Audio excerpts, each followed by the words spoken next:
శ్రీమాత్రే నమః. 2025 కొత్త ఏడాదిలో వైకుంఠ ఏకాదశి ఎప్పుడొచ్చింది?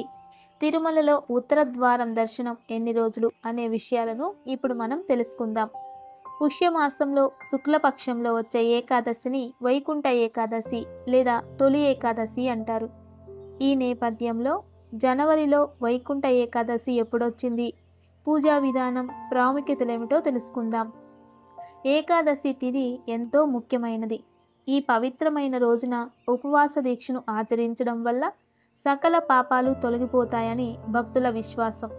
ఈ పర్వదినాన శ్రీ మహావిష్ణువుకు ప్రత్యేక పూజలను ఆచరిస్తారు. ప్రతి సంవత్సరం సూర్యుడు దక్షిణాయనం నుండి ఉత్తరాయణంలోకి ప్రవేశించడానికి ముందు వచ్చే ఏకాదశినే వైకుంఠ ఏకాదశి అని అంటారు. పురాణాల ప్రకారం విష్ణుమూర్తి గరుడ వాహనంపై ముల్లోకాల నుండి ముక్కోటి దేవతలతో కలిసి భూలోకంలోకి అడుగుపెట్టి భక్తులందరికీ దర్శనమిస్తారట. అందుకే ఈ ఏకాదశిని ముక్కోటి ఏకాదశి అంటారు. వీటి గురించి అష్టాదశ పురాణాలలో స్పష్టంగా వివరించబడింది. ఈ పవిత్రమైన రోజున స్వర్గానికి మార్గం తెరుచుకుంటుంది అని చాలామంది విశ్వాసం. తిరుమలతో పాటు అనేక ఆలయాలలో ఉత్తర ద్వారం గుండా భక్తులకు ప్రత్యేక దర్శన సౌకర్యం కల్పిస్తూ ఉంటారు. ఈ పర్వదినాన ఉపవాసం ఉంటే వేల సంవత్సరాల పాటు చేసిన తపస్సు ఫలితాలొస్తాయని భక్తుల విశ్వాసం. ఈ సందర్భంగా వైకుంఠ ఏకాదశి శుభ సమయం, ఉపవాస దీక్ష, పూజా విధానంతో పాటుగా ఇతర విశేషాలేమిటో ఇప్పుడు మనం తెలుసుకుందాం. 2025వ సంవత్సరంలో పుష్యమాసంలో వచ్చే ఏకాదశిని తొలి ఏకాదశి లేదా వైకుంఠ ఏకాదశి అంటారు. తెలుగు పంచాంగం ప్రకారం జనవరి 9, 2025 గురువారం రోజున మధ్యాహ్నం 12:22 ఏకాదశి తిథి ప్రారంభమవుతుంది. మరుసటి రోజు అంటే జనవరి 10, 2025 శుక్రవారం ఉదయం 10:19 వరకు ఉంటుంది. ఉదయం తిథి ప్రకారం జనవరి 10న వైకుంఠ ఏకాదశిని జరుపుకుంటారు. ఈ పవిత్రమైన రోజున ఉపవాస దీక్షను ఆచరిస్తారు. మరుసటి రోజు అంటే జనవరి 11న ఉపవాస దీక్షను విరమించాలి. శుభ సమయం ఉదయం 7:15 నుండి 8:21 వరకు ఉంటుంది.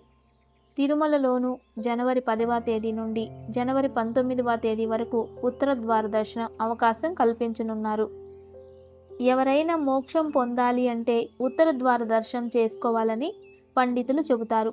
పుష్యమాసంలో పౌర్ణమికి ముందు వచ్చే ఏకాదశినే ఉత్తర ద్వార దర్శన ఏకాదశి అని, ముక్కోటి ఏకాదశి అని, వైకుంఠ ఏకాదశి అని పిలుస్తారు. ఈ పవిత్రమైన రోజున అన్ని దేవాలయాలలో ఉత్తరం వైపు ఉన్న ద్వారం నుంచి భక్తులకు దర్శన సౌకర్యం కల్పిస్తూ ఉంటారు. ఇలా దర్శించుకున్న వారికి మోక్షం లభిస్తుందని, అందుకే దీన్ని మోక్ష ఏకాదశి అని కూడా అంటారు. ఏకాదశి అంటే 11 అనే అర్థం. అంటే 5 కర్మేంద్రియాలు, 5 జ్ఞానేంద్రియాలు, మనసు కలిపి మొత్తం 11.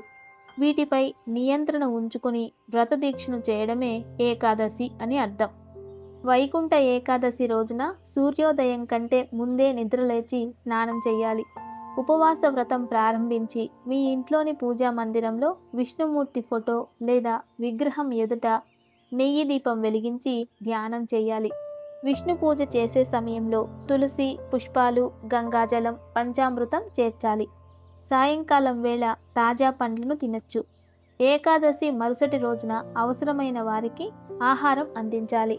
వైకుంఠ ఏకాదశి రోజున శ్రీ మహావిష్ణువును ఉత్తర ద్వారం నుండి దర్శించుకోవాలని చాలామంది ఆరాటపడుతూ ఉంటారు. వైకుంఠం తలుపులు తెరుచుకునే ఈ పర్వదినాన శ్రీహరి ముక్కోటి దేవతలతో భూలోకానికి వచ్చి భక్తులకు దర్శనమిస్తారు. పురాణాల ప్రకారం ఒకప్పుడు రాక్షసుల హింసను భరించలేక దేవతలందరూ కలిసి ఉత్తర ద్వారం నుండి ప్రవేశించి శ్రీ మహావిష్ణువును దర్శించుకొని తమ గోడును వెళ్ళబోసుకున్నారట. అప్పుడు శ్రీ మహావిష్ణువు అనుగ్రహించి రాక్షసుల బాధ నుండి విముక్తి కలిగించాడని, అందుకే ఉత్తర ద్వార దర్శనం చేసుకుంటే మనల్ని వెంటాడుతున్న సమస్యలన్నింటికీ పరిష్కారం లభిస్తుంది అని భక్తుల విశ్వాసం. ఈ వైకుంఠ ఏకాదశి రోజున విష్ణు స్వరూపమైన వెంకటేశ్వర స్వామిని పూజించి ఉపవాసం ఉన్నవారికి విష్ణుమూర్తి ఆశీర్వాదంతో జీవితమంతా భోగభాగ్యాలను అనుభవిస్తారు. ఈ ముక్కోటి ఏకాదశి రోజున ఉత్తర ద్వారం నుండి విష్ణుమూర్తి దర్శనం ఇస్తారు.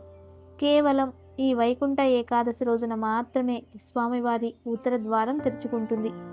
ఉత్తర ద్వారం నుండి స్వామిని దర్శించుకున్న వారికి మళ్ళీ పునర్జన్మ ఉండదని నమ్ముతారు.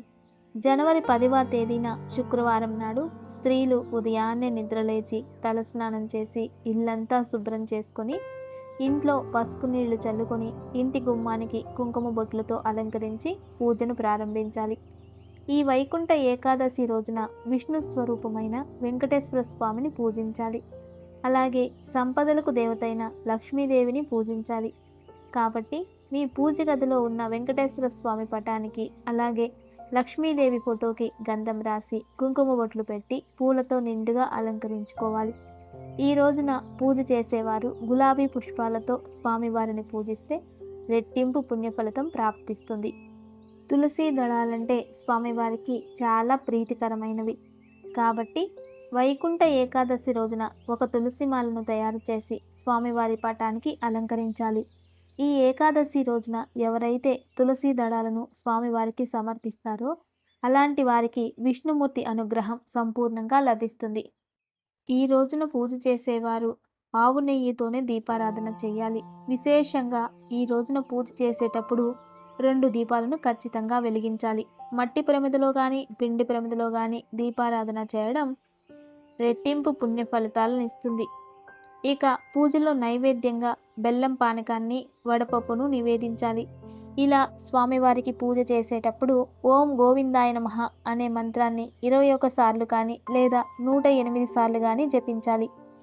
చివరగా స్వామివారికి హారతిచ్చి 3 ప్రదక్షిణాలు చేసి వెంకటేశ్వర స్వామికి నమస్కారం చేసుకుని పూజను ముగించాలి.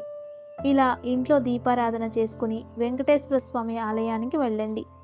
ఈ వైకుంఠ ఏకాదశి రోజున శ్రీమన్నారాయణ దర్శనం చేసుకొని వైకుంఠ ద్వారం నుండి బయటకు వస్తే 7 జన్మ పాపాలన్నీ తొలగిపోయి అపారమైన ధనలాభం ప్రాప్తిస్తుంది. ఉత్తర ద్వారం నుండి స్వామివారిని దర్శించేటప్పుడు మీ మనసులో ఏదైనా కోరికుంటే మీ కోరికలన్నీ స్వామివారి పాదాల చెంతకు చేరుతాయి. ఈ ఏకాదశి రోజున ఖచ్చితంగా ఉపవాసం అయితే ఉండాలి. ఈ పవిత్రమైన రోజున ఉపవాసం ఉంటే 1000 సంవత్సరాల పాటు తపస్సు చేసినంత పుణ్యఫలం ప్రాప్తిస్తుంది. వైకుంఠ ఏకాదశి రోజున సాయంత్రం సమయంలో ఇంటి గుమ్మం ముందు తప్పకుండా 2 దీపాలు వెలిగించాలి. ఇలా దీపాలు వెలిగించడం ద్వారా మహాలక్ష్మి ఇంట్లోకి అడుగుపెట్టి ఐశ్వర్య ప్రాప్తి కలుగుతుంది. ఏకాదశి రోజున పొరపాటును కూడా బియ్యం మరియు గోధుమలను తినకూడదు. అలాగే కూరగాయల విషయంలో కూడా తగిన జాగ్రత్తలు తీసుకోవాలి. ఈ వైకుంఠ ఏకాదశి రోజున ఆకుకూరలు అలాగే టమోటాలను అస్సలు తినకూడదు. సుగంధ ద్రవ్యాలకు దూరంగా ఉండాలి. పెరుగు తినకూడదు. అలాగే ఉల్లి వెల్లుల్లి తినకూడదు. మాంసాహారానికి దూరంగా ఉండాలి. ఈ ముక్కోటి ఏకాదశి రోజున మురా అనే రాక్షసుడు బియ్యంలో దాక్కుంటాడట. కాబట్టి ఈ ఏకాదశి రోజున అన్నం తినకుండా ఉండాలని ఒక నియమం ఉంది. కాబట్టి వైకుంఠ ఏకాదశి రోజున అన్నం తిన్నవారికి అనారోగ్యం వస్తుందని నమ్ముతారు. ఏకాదశి రోజున పొరపాటును కూడా నలుపు రంగు వస్త్రాలను వేసుకోకూడదు. అలాగే ఈ ఏకాదశి నాడు తలకి నూనె రాయకూడదు. ఈ రోజున తలకు నూనె రాస్తే మీ ఆయుష్ తగ్గిపోతుందని నమ్మకం. వైకుంఠ ఏకాదశి రోజు స్వామివారు ఉత్తర ద్వార దర్శనం ఇచ్చినప్పుడు 3 కోట్ల మంది దేవతలు వస్తారని నమ్మకం. కాబట్టి ఈ ఏకాదశి రోజున ప్రతి ఒక్కరూ విష్ణుమూర్తి ఆలయాలకు వెళ్ళి వైకుంఠ ద్వార దర్శనం చేసుకోవడం ఉత్తమం. ముక్కోటి దేవతల ఆశీర్వాదం దీని వలన లభిస్తుంది. ఈ ఏకాదశి నాడు తప్పకుండా తులసి తీర్థాన్ని సేవించాలి. గోమాతలు ముక్కోటి దేవతలు కొలువై ఉంటారు. కాబట్టి ఈరోజు గోవుకు ఆహారం తినిపించడం ఉత్తమ ఫలితాలను ఇస్తుంది. దేవతలకు భోజనం తినిపించినంత పుణ్యం ఇలా చేయడం వలన మనకు దక్కుతుంది. ముక్కోటి దేవతల ఆశీర్వాదంతో జీవితంలో ఎలాంటి కష్టాలు రాకుండా ఉంటాయి.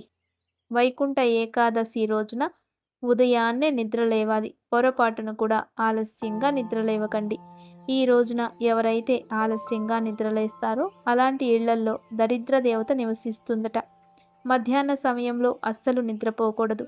ఈరోజు ఉపవాసం చేసేవారు మంచం పైన కూర్చోరాదు.